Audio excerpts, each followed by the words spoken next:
네, 안녕하세요. 오늘도 애면 언니들입니다. 지난번과 같이, 아직 게스트 섭외를 못한 채로, 2주째 운영을 하고 있고요. 오늘도, 겸사겸사 2탄입니다. 겸사겸사 또 두 번째, 방송, 저 혼자 하는 방송을, 녹화를 하게 되었습니다. 네. 그래서 오늘도, 책 소개를 한다는 점, 네, 안내를 드리고요. 네, 저는 애면 언니들의 장수정이고요. 이곳은 제가 일하고 있는 서대문 공동체 라디오라는 곳의 사무실 2층입니다. 네, 반갑습니다. 한 주 동안 잘 지내셨는지, 그리고 방송 잘 보셨는지 궁금한데요. 오늘도 또 재밌는 이야기 또 해보도록 할게요. 네. 시작하겠습니다. 오늘의 주제는, 에세이를 소개하기 위해서, 에세이를 소개할 예정입니다.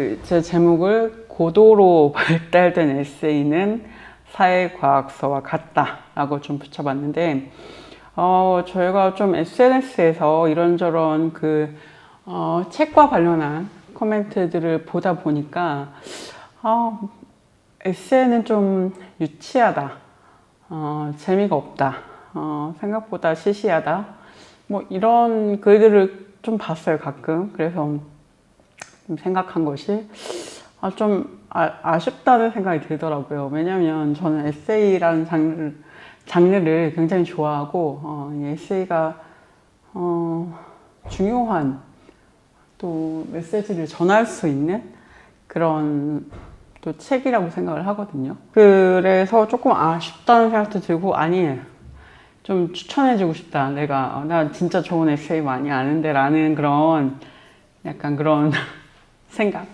그런 생각으로 오늘 좀 에세이를 세 권을 가지고 왔습니다. 그래서 오늘 좀 좋은 에세이를 좀 소개를 드려보겠다 라는 거고요. 그래서 제가 사회과학을 공부를 했습니다. 어릴 적에 학교에서 사회과학을 공부했고, 사회학과 정치학을 공부를 한 사람인데, 사실은 그렇게 어떻게 보면 이론 중심의 그런 책을 읽다가 좀 에세이라는 장르를 통해서 좀 새로운 뭔가 이슈라던가 사회적인 이야기들을 좀 풀어놓은 책들을 봤을 때 좀 저는 개인적으로 좀 더 감화가 더 되고 공감이 더 많이 되었던 것 같아요. 그래서 저는 그 에세이라는 장르를 통해서 할 수 있는 이야기가 굉장히 많고 또 그만큼 중요한 장르고 또 재미있는 장르다. 물론 정말 개인적인 이야기를 하는 그런 에세이들도 있고 또 많이 또 그런 에세이를 좋아하시는 분들도 있겠지만 저는 어쨌든 책으로 어떤 이야기가 출간이 되고 출판이 된다는 것은 좀 더 사회적인 어떤 메시지나 사회적인 어떤 의미를 조금 더 생각을 해야 된다고 생각하는 사람이어서 좀 더 사회적인 어떤 목적과 이야기 그런 걸 갖고 있는 그런 에세이들을 조금 선호합니다. 좋아합니다. 그래서 그런 에세이들을 제가 오늘 좀 소개를 드리도록 할게요. 오늘 가져온 건 3권이고요. 하나씩 보여드리겠습니다. 제가 이거 약간 숨겨놓고 있는데 하나씩 보여드리도록 하겠습니다. 첫 번째 에세이는 율라비스의 소유되기 라는 책입니다. 이 책은 뭐 많이 좀 기억을 하실지 모르겠는데 면역에 관하여 라는 책을 쓴 율라비스라는 저자의 책입니다. 그래서 율라비스가 쓴 면역에 관하여는 제가 그거를 이제 읽지는 못했었어요. 집에 물론 있는데 웬만한 책은 다 있다고 보시면 됩니다. 집에. 율라비스의 책이 있는데 이제 그것도 나온 지 꽤 됐죠. 한 8년 됐나? 8년이 뭐야? 8년이 뭐야? 한 10년 가까이 됐나요? 모르겠네. 찾아봐야 될 것 같아요. 제가 편집하면서 찾아봐야 될 것 같고. 그것도 좀 된 책인데 되게 오랜만에 나온 책이죠. 율라비스의 책이고, 이 면역에 관하여도 그 김명남 번역가님이 번역을 하셨죠. 그런데 이 책도 김명남 번역가님이 또 번역을 하셨고요. 그래서 표지가 되게 예쁘고 색깔도 제가 좋아하는 색깔이어서 좀 호감이 됐고, 이 책은 제가 그 열린 책들에서 책을 보내주셔서 읽게 되기도 했어요. 근데 읽다 보니까 면역에 관하여 쓴 그 사람이구나, 이걸 좀 나중에 깨닫고 그런 또 맥락이 있구나 이러면서 또 재미있게 또 읽었습니다. 근데 정말 읽다 보니까 다 읽고 나니까 엄청 읽는데 너무 재밌더라고요. 그냥 왜 재밌었는지 좀 설명을 이따 드릴 텐데 어쨌든 재미있었어요. 그래서 너무 재밌게 읽었다.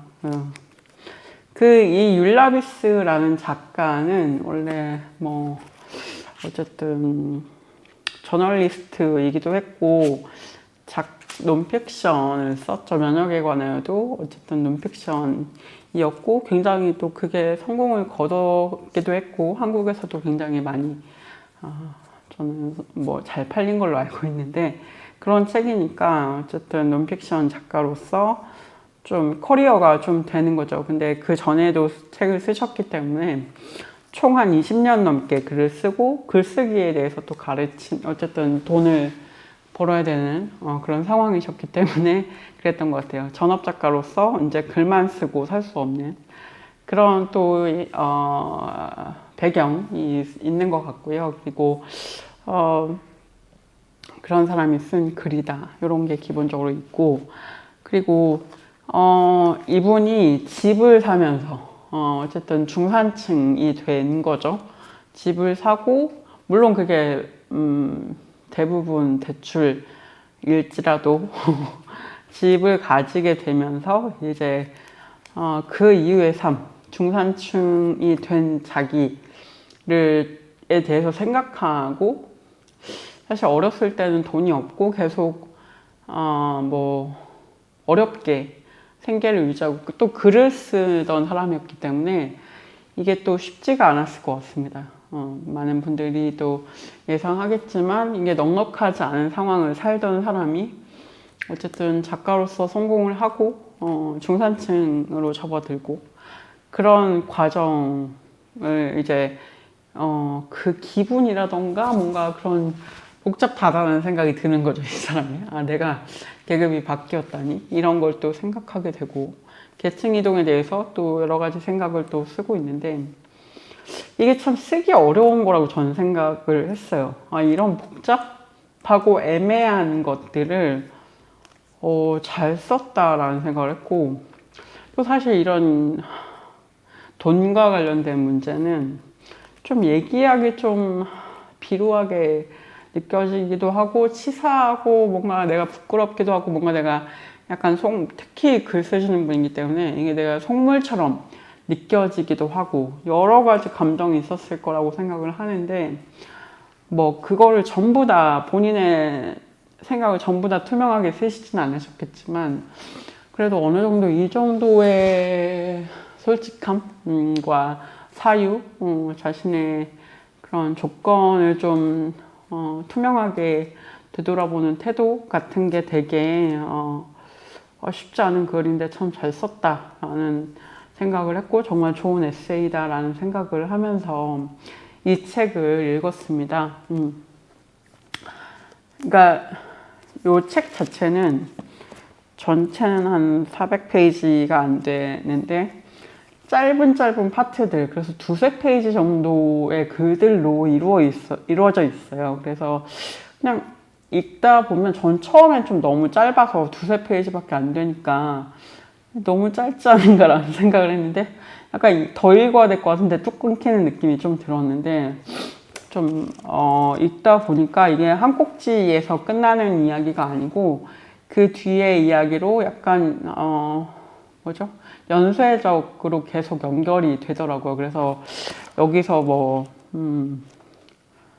뭐 포켓몬 이야기를 쓰면 그 뒤에 또 포켓몬에서 조금 더 발전된 어떤 생각이 나온다던가, 뭐 일에 대해서 이야기를 했으면 그 일에 대해서 또 다른 측면의 이야기를 한다던가, 이런 식으로 조금씩 이렇게 이어지면서 나오는 생각들이 그래서 조금 나중엔 좀 적응을 했어요. 그래서 적응을 해서 이게 그냥 짧게 끝나는 글이 아니라 이렇게 사유를 확장해가는 과정이구나 라는 걸 좀 이해를 하면서 되게 재밌게 읽었습니다. 그래서 재밌게 읽었다. 네, 그러면 조금씩 읽어 드릴게요. 어떤 부분에서 제가 좀 꽂혔냐면, 이게 1부가 소비라는 파트거든요. 총 4개의 파트로 되어 있는데 1부가 소비, 2부가 일, 3부가 투자, 4부가 회계라는 그런 구성으로 되어 있고, 1부 첫 부분에서 제가 꽂힌 부분을 좀 읽어드리면, 나는 모든 것을 원하고 아무것도 원하지 않는다. 정말 이게 저의 딱 그 기분이에요. 모든 걸 갖고 싶기도 한데 동시에 저걸 가져서 뭐하나 라는 생각을 또 하고 있기도 하거든요. 되게 모순적이죠. 이어서 읽어볼게요.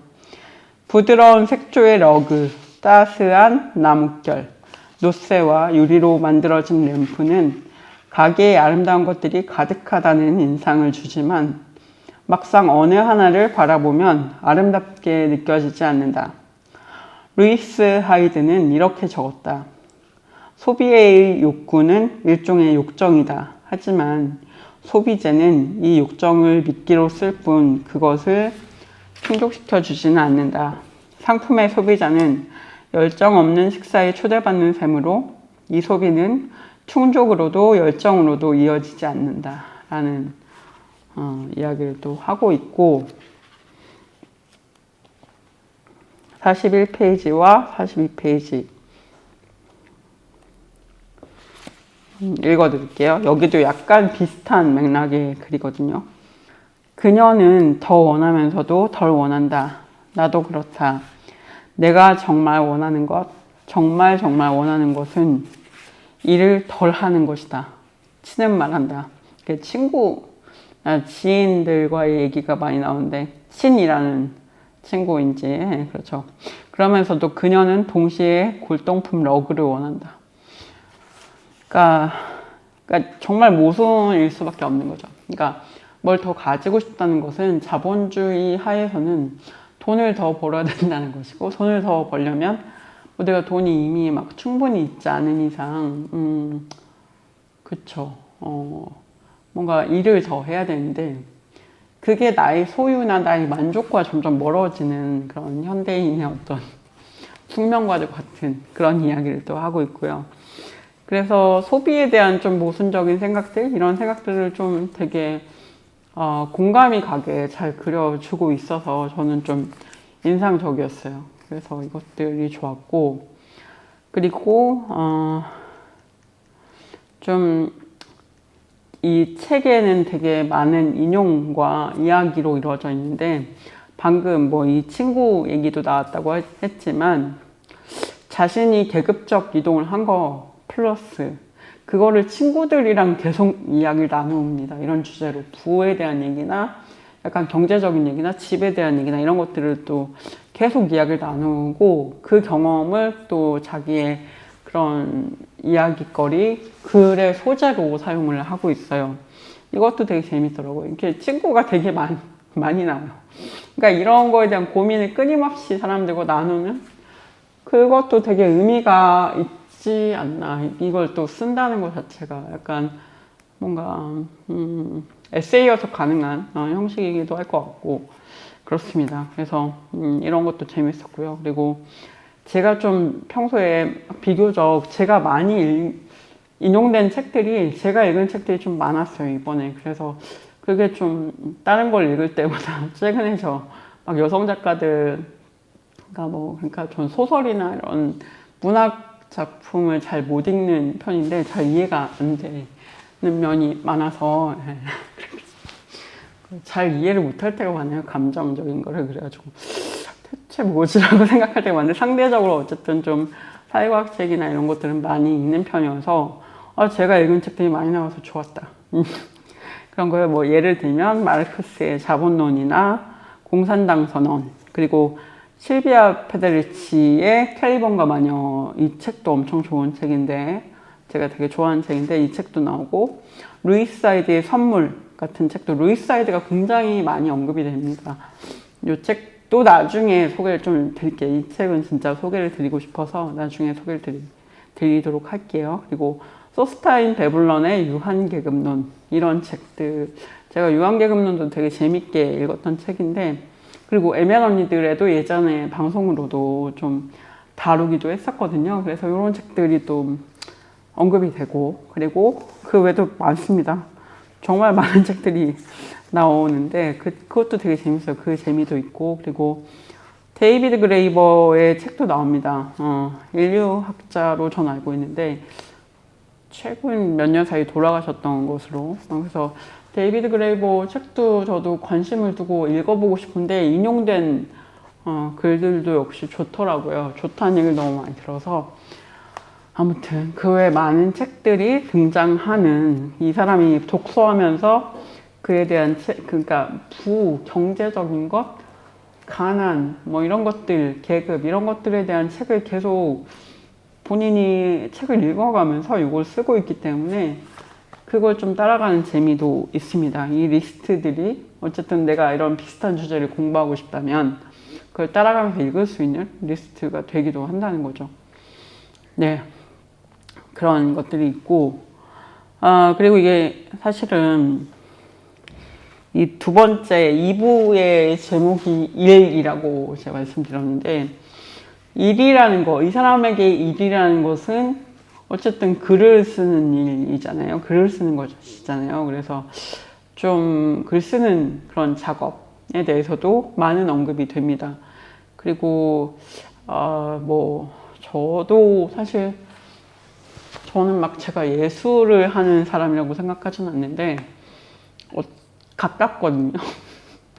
어쨌든 예전에는 그런 예술 노동이라는 걸 했었고, 저는 영화를 독립영화를 했었는데, 영화를 했었고, 그것을 뭔가 견딜 수 없어서, 난 안 맞는다. 영화랑 안 맞아. 나는 이러면서 다른 일을 택하게 됐는데, 어쨌든 그래서 주변에 이제 그런 예술 노동을 하는 친구들이 많이 있습니다. 어쩌다 보니까. 예, 그래서 그 예술 노동이 얼마나 애매한 건지 간접적으로, 직접적으로 알고 있는 부분이 있기 때문에 이 예술 노동에 대해서 사실 쓰기가 되게 애매하다는 생각을 저도 하고 있었는데, 그거에 대해서 굉장히 많은 고민을 좀 진전시키신 것 같다. 뭐 제가 다른 책들도 읽어보면 또 다른 생각이 들 수도 있겠는데, 그런 에세이입니다. 그래서 예술 노동에 대해서, 글 쓰는 노동에 대해서 좀 그런 많은 이야기를 하고 있기도 하고, 저는 그런 생각을 할 때가 있어요. 마르크스 뭐의 글을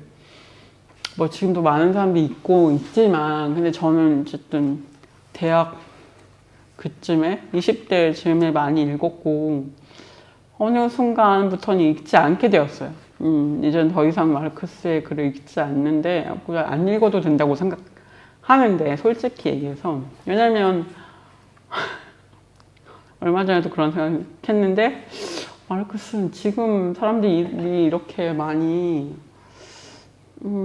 노동관계가 정말 달라진 상황에서 이제 뭐 AI를 통해서 많은 일들, 로봇을 통해서 일을 하고, 사람이 사실 일을 안 해도 되는 그런, 그리고 고용주가 없는, 딱히 고용주가 눈에 보이지 않는 그런 상황이잖아요. 그래서 이런 상황에서 마르크스는 어떻게 이 노동에 대해서 얘기했을까?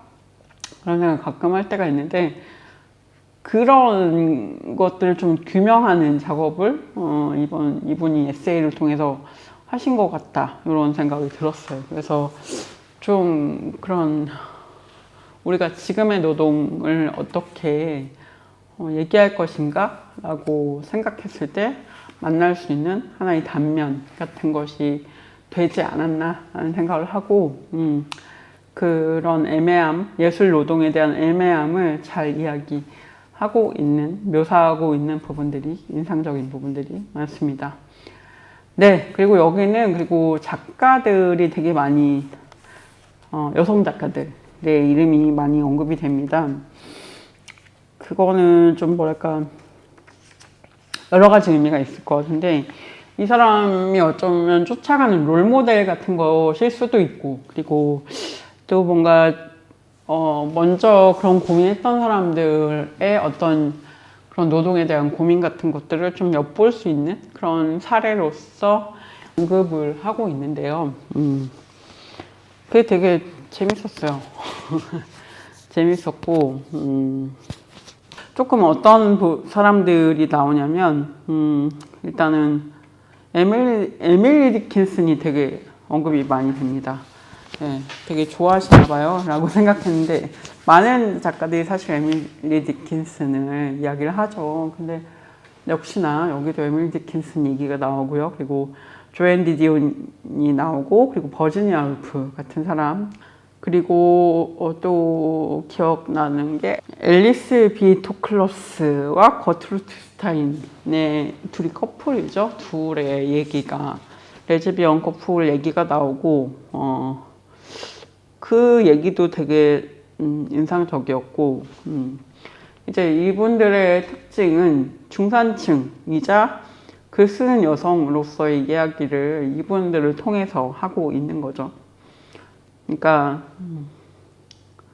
뭔가 여유가 있는 여성들이 글을 쓰는 것에 대해서, 일단 여성이 글을 쓰는 것은 어려운데, 그 시대부터, 옛날부터 생각해보면, 근데 좀 여유가 있다 그러면 그거 자체로 비판을 좀 하기도 하는 그런 얘기들이 있고, 뭐 실제로 에밀리 디킨슨 같은 경우도 그런 식의 비판에 마주하기도 한 부분들이 있다고 하더라고요. 저는 이제 에밀리 디킨슨 시만 주로 많이 읽게 돼가지고 몰랐는데 그렇다고 하고, 조앤 디디언도 그런 사람, 상징적인 사람 중에 하나인 것 같아요.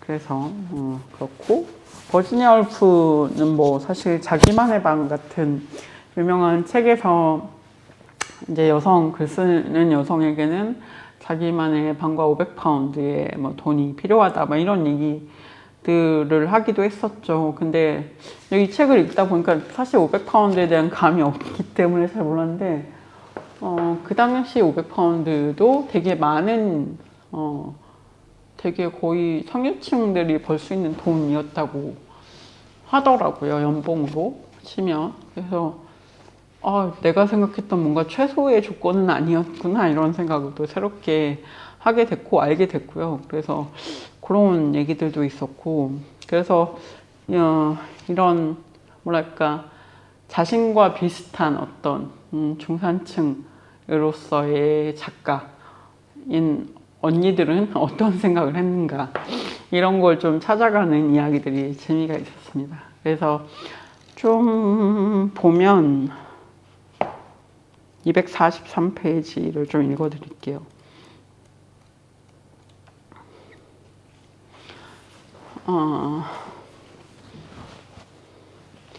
경제학자 마리아나 마추카토를 좀 이야기하면서 얘기하는데, 이건 이제 제가 좀 인상적으로 읽었던 대목들을 좀 읽어 드릴 건데요. 그녀는 우리의 가치 개념이 순환적이라고 지적한다. 소득은 무언가 가치 있는 것을 생산한 대가라고 정당화된다. 그런데 그 가치는 어떻게 측정되는가? 그것이 소득을 벌어들이는가 아닌가에 따라 측정된다. 그리하여 불로소득이라는 개념이 사라진다. 이게 경제학자 마리아나 마추카토라는 분이 이제 얘기를 한 건데, 이게 되게 좀 새로운 해석이었던 것 같아요. 제가 받아들이기로는. 가치는 사실은, 가치를 어떻게 측정하는가. 소득은 소득을 어떻게 측정하는가? 이를테면 우리는 소득은 가치 있는 거를 생산했을 때 소득이 높다라고 뭐 여기서 얘기하는 것처럼 그렇게 생각을 하는 거죠. 그래서 되게 훌륭한 일을 하고 의미 있는 일을 하면 그 사람은 소득이 높다라고 보통 생각을 하는데, 사람들은 어떤 걸 가치 있다고 생각하냐면 소득이 높으면 가치 있는 일이라고 생각한다는 거예요. 그러니까 이거는 돌고 도는 어떤 설명이고, 그래서 불로소득이라는 말이 있죠. 불로소득이라는 개념이 사라진다. 그러니까 일하지 않고 그냥 얻는 그런 소득이라는 개념이 사라진다. 그래서 그러니까 불로하고 소득할 수 없다. 그냥 얻을 수 없다. 뭐 이런 뜻인 것 같아요. 그래서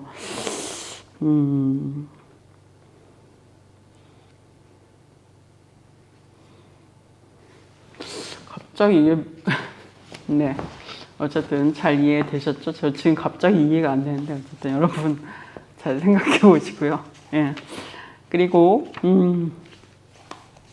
그 다음에 261페이지도 읽어보겠습니다. 여기도 재미있는 이야기들이 있어서, 이 파트의 제목은 예술인데요.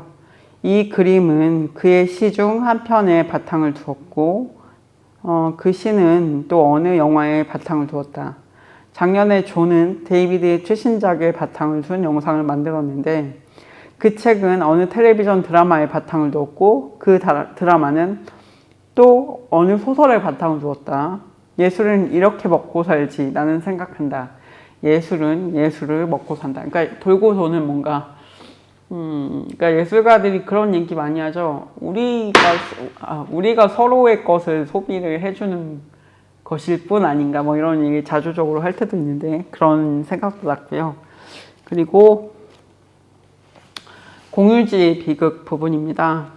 그래서 그곳에서 한 남자가 322페이지인데요. 그곳에서 한 남자가 내게 어쩌면 공유지의 비극이라는 에세이에 흥미가 있으실 것 같다고 말을 한다. 그래서 안 그래도 어제 그 글을 읽었는데요. 나는 그 얘기를 말한다. 그는 잠시 멈칫한 뒤에 내게 그 글을 설명하기 시작한다. 요거는 어떤 모임에 가서 어떤 뭐랄까요, 약간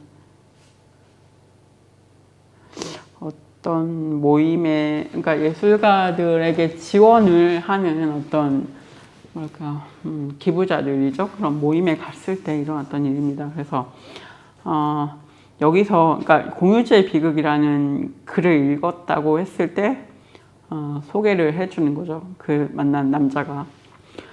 여기서 비극이란 모든 사람이 늘 공유지에서 최대한 많이 얻어내려고 한다는 점입니다. 그는 말한다. 그런데 내가 생각하는 비극은 이것이 아니다. 내가 생각하는 비극은 그 글이 쓰일 시점에 이미 공유지는 사라졌다는 점, 그리고 과거의 모든 사람이 공유지에서 최대한 많이 얻어내는 것을 방지하는 규제가 존재했다는 사실조차 이미 잊혔다는 점이다. 하지만 공유지란 규제될 수 없는 것이라는 개념이야말로 자유시장 자본주의자들이 선호하는 이 글의 해석임을 나도 안다. 그러니까 공유지의 비극에 대해서 공유지가 있으면 사람들이 거기서 너무 많은 걸 얻어가려고 하는 것이 공유지의 비극이다라고 얘기를 하니까, 뭐 이런 개념이죠. 공유지의 비극이. 그러니까 이 여자가 아니 진짜 슬픈 건 사실 공유지가 이제 없다는 거 아니냐라는 면서 이제 다른 생각을 하고 있는 부분입니다. 그래서 이런 사실 현대적인 의미의 그런 경제에 대한 생각들이 이미 끝났는데 뭔가 그게 존재하는 것처럼 다루어지는 것들이 많다, 뭐 이런 얘기들도 하고 있어요. 그래서 그런 얘기들까지 포함해서 재미있었던 책이고요. 이 얘기를 하다가 너무 많이 쓰게 됐는데, 어쨌든 요 정도로 또 하고 뭐 다른 얘기들도 할 게 많고, 아까 말씀드렸던 그런 거트루트 스타인이나 이런 얘기도 하고 싶은데 시간이 없어서 일단 여기서 끝내고, 이 책은 좀 재미있었습니다. 그래서 여러 가지 의미로, 그래서 정말 이 자본주의에 대해서 생각할 때 아니면 나의 돈이나 내 계급이나 어떤 위치나 일에 대해서 생각할 때 좀 어떻게 보면 좀 초연해질 수 있는 마음가짐을 이 책을 읽으면서 좀 얻게 된 것 같아요. 요즘 뭐 많은 분들이 어려우실 텐데 저도 어려워서 요새 굉장히 초조한 생각을 많이 하고 있거든요.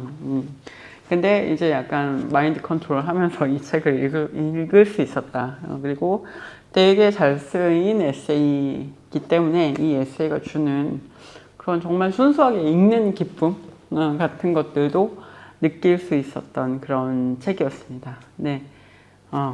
르라비스의 소유하기, 소유되기 소개해 드렸고요. 다음은 황정은의 에세이입니다. 황정은 소설가 아시죠? 황정은 소설가의 에세이 작은 일기라는 에세이고요. 제가 황정은 작가를 굉장히 좋아합니다. 많은 분들이 좋아하시죠? 예.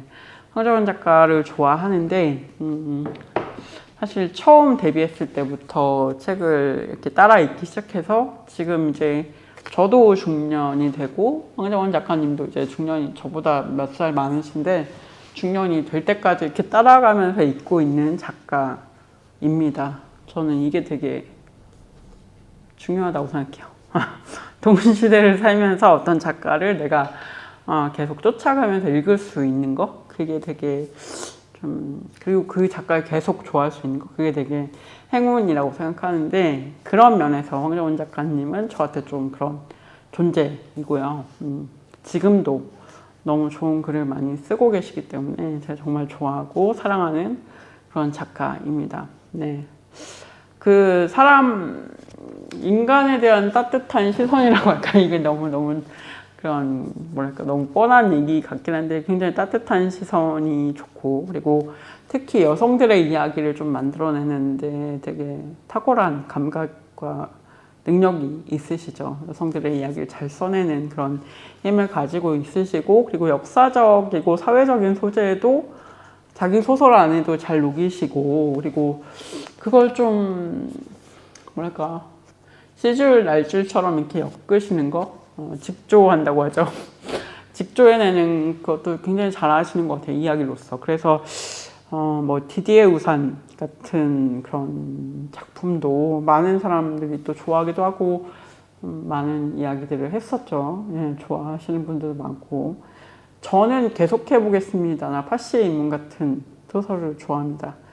조금 더 개인적인 얘기들이 풀리는 이야기를 좋아하고요. 좀 그게 있는 것 같아요. 저는 사회적인 의미가 있어야 된다고 생각을 하는데 소재로서 사회적인 어떤 사건이 나오면 약간 저하게 되는 게 있는데 저희 취향이 이런 데서도 나옵니다. 디디에 우산은 물론 좋은 소설이지만 계속해 보겠습니다. 나 뭐 다른 베개 그림자나 옛날 소설만큼은 아니지 않나 이러면서 저 혼자 그러고 있고요. 어쨌든 2005년에 데뷔해서 처음 나온 책이 베개 그림자라는 2010년에 출간된 책이었죠.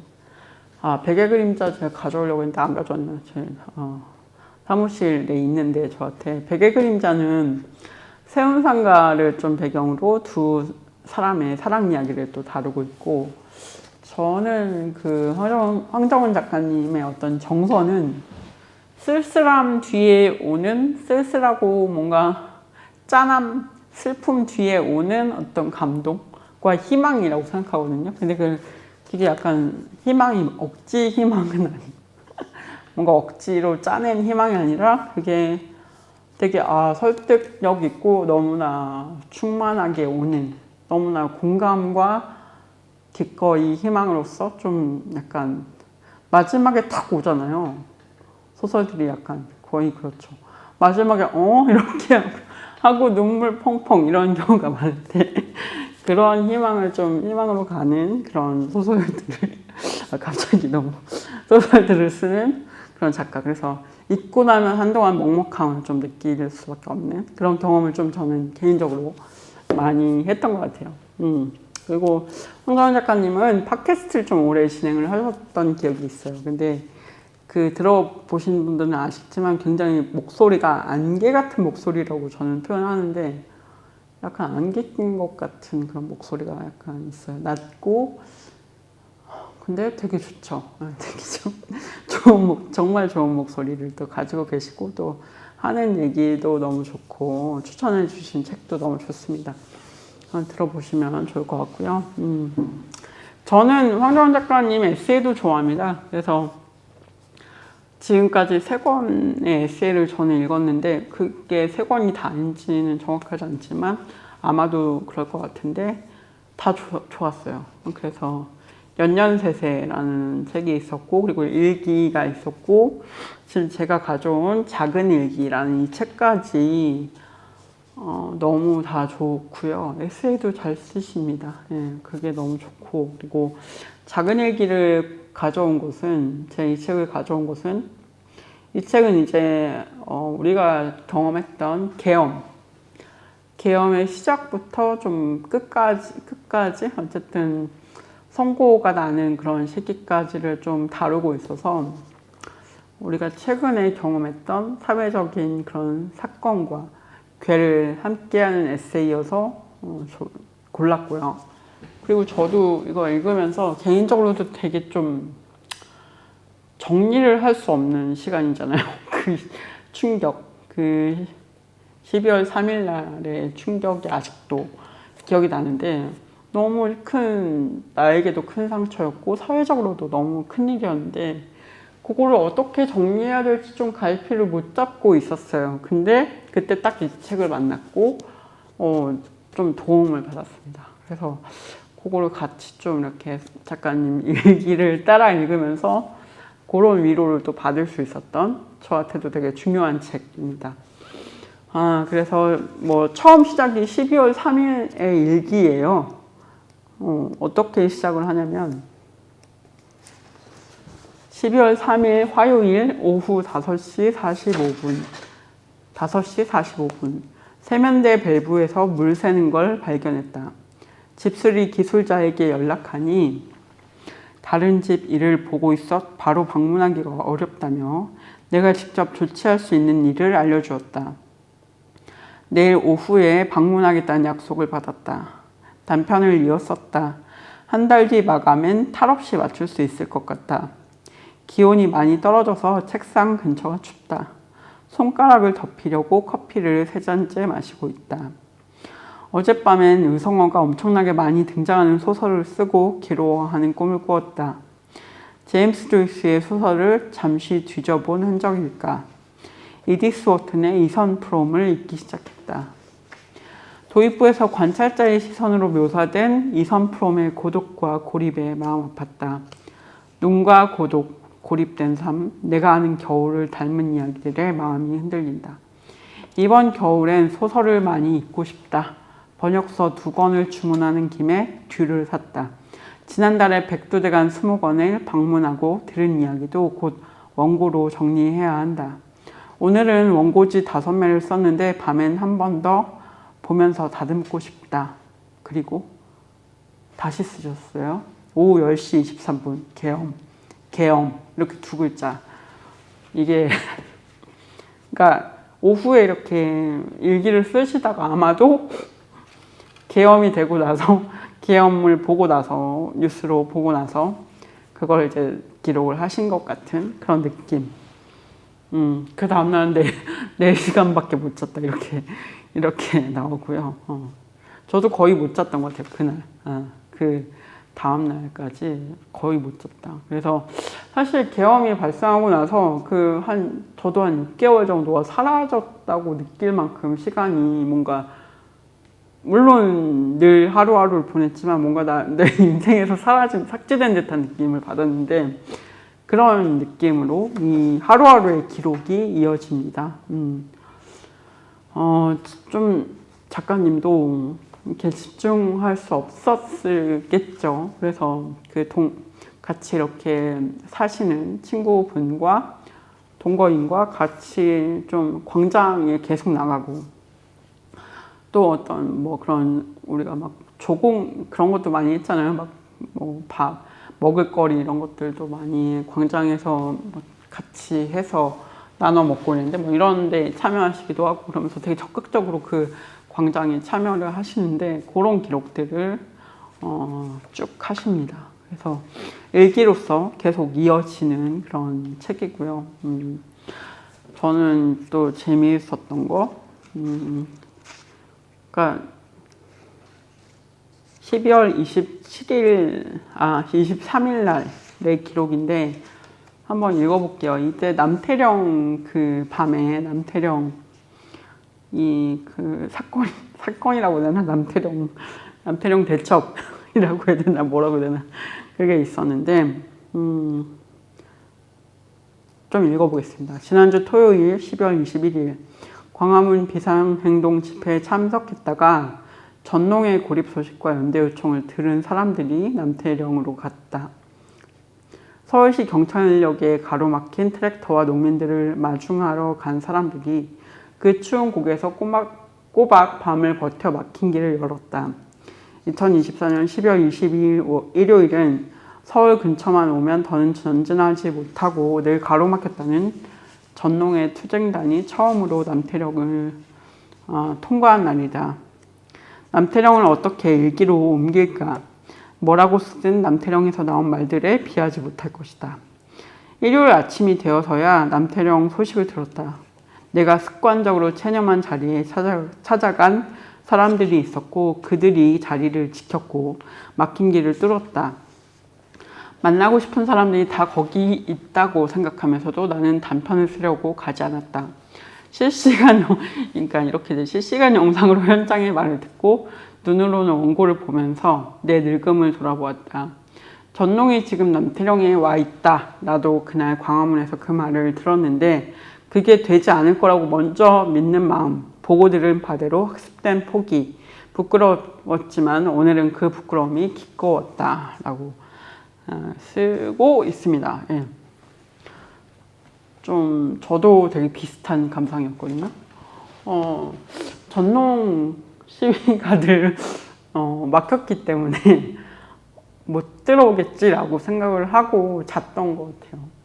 근데 새벽에 막 가고 있다 그래서 이렇게까지 라고 생각했는데 결국 뚫고 들어왔잖아요. 그래서 저도 비슷하게 늙었구나 이런 생각을 했고 또 항상 하는 생각인데 내가 못한다고 남들이 못하는 건 아닌데 내가 또 방심했구나 이런 생각도 하게 됐고 그래서 이런 남태령의 이야기도 되게 기억에 남는 사건과 우리 모두의 기억에 남는 사건과 이야기죠. 이런 것들도 있고 웃겼던 거. 네, 공부를 잘한다는 건 뭘까? 내란 이후로 엘리트 카르텔과 부패의 면면을 이렇게 속속 확인하고 보니 이 사회의 공부가 틀렸다는 걸 새삼 정말로 뼈가 아프게 알겠다. 이제 이 사회에서 어떤 이가 공부를 잘하고 좋은 대학을 나왔다는 건 그를 양육한 보호자들에게 경제적, 문화적, 인적 자원이 충분했다는 것 말고 무엇을 증명할 수 있을까?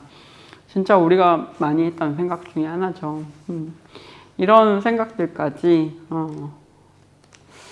되게 하나하나 좀 되게 천천히 읽으면서 좀 공감할 수 있는 구석이 많은 그런 에세이였습니다. 그래서 그러니까 정말 누군가 이렇게 잘 기록을 해줬기 때문에 그걸 따라가면서 나 역시도 한번 정리하는 시간을 가져볼 수도 있고 그리고 또 여기에 언급된 책이나 그런 것들이 굉장히 좋은 책들을 많이 항상 추천받는데 황정은 작가님 에세이나 이런 걸 읽으면서 또 한 번 그런 또 생각을 하면서 많은 책을 또 만날 수 있는 많은 텍스트를 소개받을 수 있는 그런 책이기도 합니다. 그래서 거의 마지막에 이제 파면하는 걸로 마무리가 되는데 계엄의 시작에서 파면까지 갔다가 또 다시 어떻게 일상으로 돌아오는가 이런 좀 이야기들을 전체적으로 담고 있는 좀 정말 되게 치열하게 어떻게 보면 그 시간을 지낸 기록을 또 담고 있는 황정은 작가님의 에세이였습니다. 그래서 뭐 다른 에세이도 너무 좋고 특히 오늘은 좀 사회적인 이야기를 다루고 있는 거여서 이걸 또 추천드리고요. 오, 제가 생각보다 말이 많군요. 지금 모자라네요, 시간이. 마지막으로 또 급하게 내려가 보도록 하겠습니다. 이 책도 할 얘기가 많은데, 이 책은 급진적으로 존재하기라는 책입니다. 이 책도 에세이로 에세이고요. 앨리슨 shepherd, 해리엇 맥브라이드 존슨 등 40명에 가까운 저자들의 에세이가 모여있는 책입니다. 앨리스 웡이 엮었고요. 그래서 약간 전체적으로 기획이나 이런 것들을 하신 것 같고, 그렇습니다. 그래서 많은 장애인 당사자들이 쓴 목소리를 만날 수 있는 장애 상호 교차성 삶과 정의에 관한 최전선의 이야기들이라는 부제가 있고요. 가망서사에서 출간이 됐고요.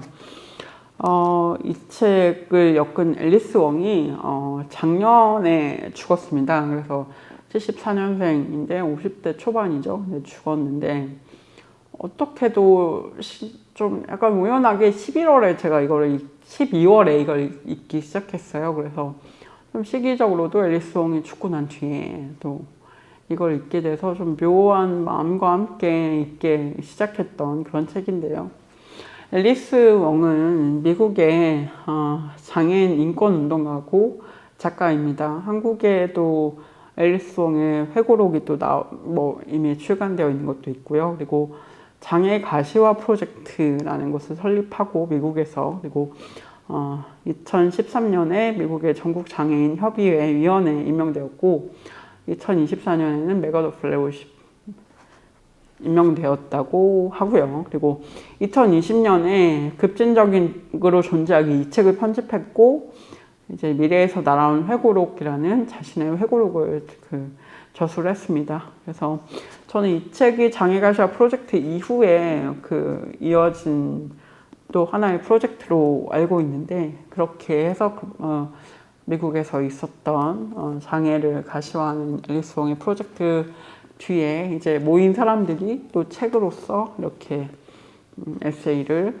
냈습니다. 그래서 요거는 이제 제가 작년에 장애 관련한 논쟁을 SNS에서 하게 됐어요. 그래서 좀 뭔가 왜 장애인들이 이렇게 시위를 하는가? 4호선 지하철에서 왜 이렇게 시위를 하는가? 왜 이래 너무 이기적이다? 왜 남의 길을 막느냐? 이런 그런 글들을 보고 되게 열이 받아서 막 싸우다가 내 장애에 대해서 생각보다 모르고 잘 안다고 생각한 건 아니지만 잘 안다고 생각한 건 아니나 그것보다 더 모르는구나, 좀 더 명확하게 이걸 좀 알고 싶다라는 생각을 해서 공부를 좀 해보자라고 해서 이제 그때 이제 그 SNS에서 논쟁을 하다가 알게 된 또 새로운 분들이 있었거든요. 그래서 그분들과 함께 좀 제안을 드려서 읽기 시작했어요. 그래서 처음에 이 책으로 시작을 했고,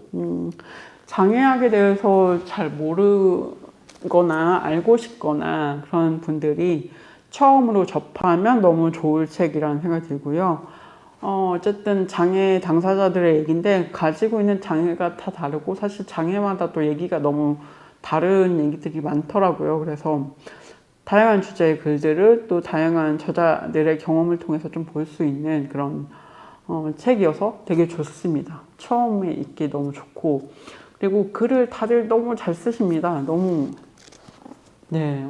잘 쓰시고 너무 좋은 글들이어서 읽는 거 너무 정말 추천드립니다. 그래서 제가 좀 인상적이었던 에세이들은 초반에 나온 해리엇 맥브라이드 존슨이라는 이분은 돌아가셨는데 변호사셨고, 피터 싱어라는 이제 동물권 이야기하는 또 사상가가 있죠. 예, 피터 싱어.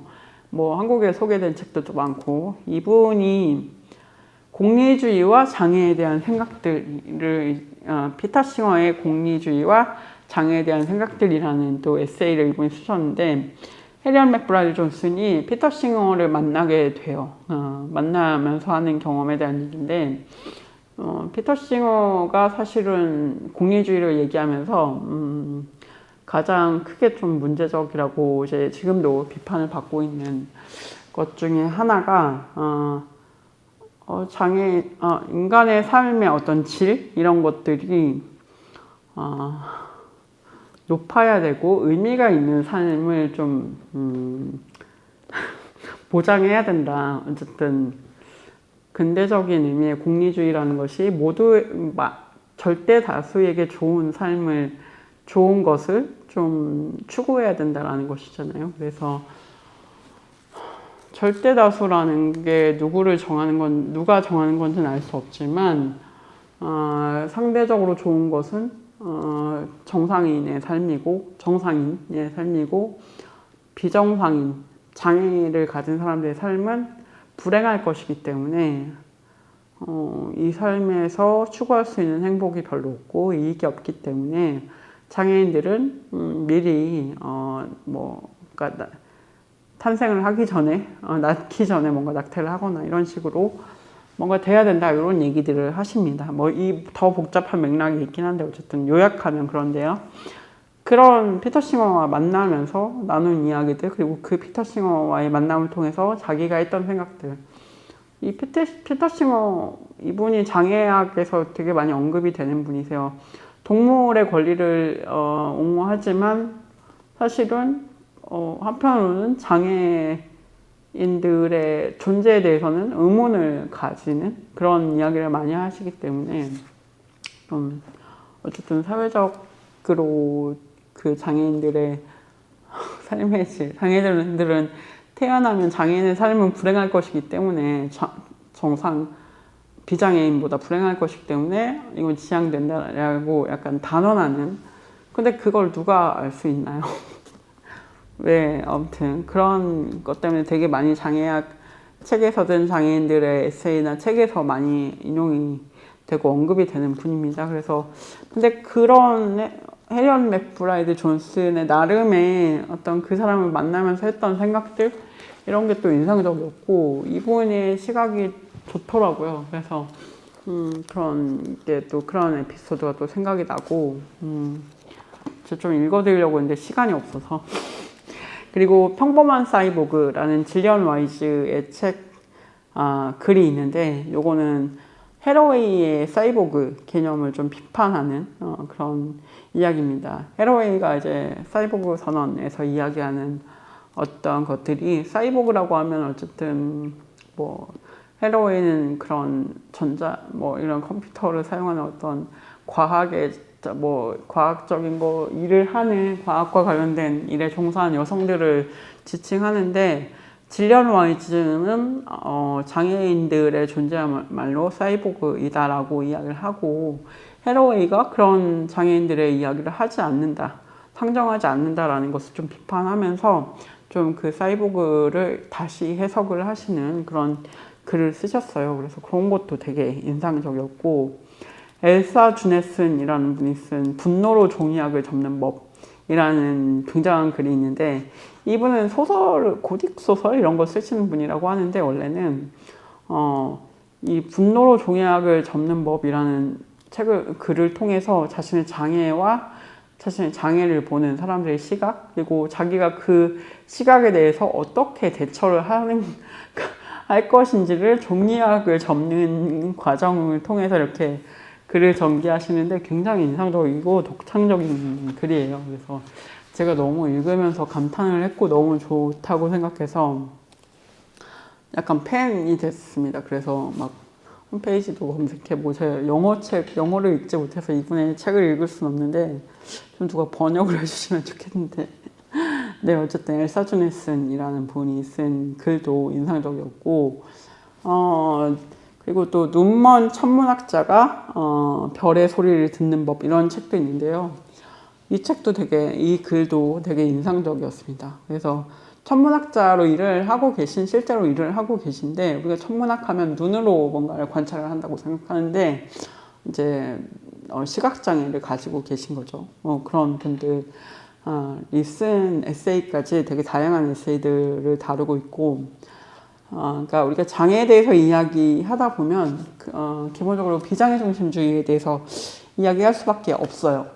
저도 그렇고 이게 장애가 문제가 아니라 세상이 비장애인 중심으로 짜여져 있는 것이 문제다. 이런 문제의식을 좀 갖게 되는데, 그런 전환을 하는데 좀 도움이 됐던 에세이들이고, 또 장애인들의 실제 목소리를 이렇게 다양한 사람들의 경험과 글을 통해서 듣고 느낄 수 있다는 게 너무 좋은 그런 경험이고 너무 좋은 책인 것 같아요. 그래서 제가 정말 좋았던 것 같고, 그래서 이건 정말 추천을 드립니다. 장애에 대해서 사실 저는 비장애인도 장애가 있으니까 장애인이 될 수 있으니까 장애인 얘기를 알아야지라고 했는데 전 이제 좀 장애학 책을 읽다 보니까 그런 얘기가 아니구나. 장애인이 될 수 없다고 하더라도 누군가 타자를 이해하는 방법이라는 것이 필요하구나. 뭐 때문에 여자들이 차별을 받는데 남자가 여자가 될 수 없잖아요. 그러니까 다른 책에서 또 제가 읽었던 사례인데 그런 식으로 좀 이해의 폭, 이런 정치적으로 이거 장애에 대해서 어떻게 이해할 건지를 좀 설명을 해주고 있는 그런 책입니다. 지금 또 요거 이어서 장애학의 도전이라는 책을 또 읽고 있는데 그 책은 여기서 구체적으로 이야기했던 목소리들이 조금 더 이론적으로 정리가 되는 그런 느낌이어서 그것도 되게 열심히 읽고 있습니다. 조금 더 어렵지만 네. 그렇습니다. 그래서 이제 장애학 관련한 공부도 계속 하고 있고 여러 가지 저한테 중요한 책이다. 재미있는 책이다. 읽어보시라는 거입니다. 그래서 오늘은 에세이 3개를 소개를 드렸습니다. 그래서 뭐 이거는 계급과 경제적인 문제를 다루고 있는 에세이였고요. 또 이 작은 일기는 계엄의 상황을 또 다루고 있는 한국 사회의 어떤 단면을 다루고 있는 책이었고, 요거는 미국에서 이제 장애인들이 함께 쓴 에세이로 미국 얘기긴 하지만 그래도 장애에 대해서 다양한 시각을 좀 엿볼 수 있었던 그런 에세이로 이렇게 3권을 오늘 소개해 드립니다. 그래서 3권 다 너무 좋은 책이니까요. 여러분 꼭 마음에 드시는 에세이. 그러니까 에세이가 너무 가볍다, 너무 유치하다 이런 생각 하지 마시고 좋은 에세이들 같이 읽어보시면 좋지 않을까 생각하면서 오늘은 이렇게 마쳐보도록 하겠습니다. 오늘도 함께 해주셔서 감사하고요. 다음 아마 좀 그래도 정기적으로 찍어야 되지 않을까 싶은 생각이 들어서 네, 계속 촬영하고 또 올리도록 하겠습니다. 여러분 좋아요와 구독과 좋아요, 알림 설정 잊지 마시고 이면 언니들 또 다음에 찾아오겠습니다. 감사합니다.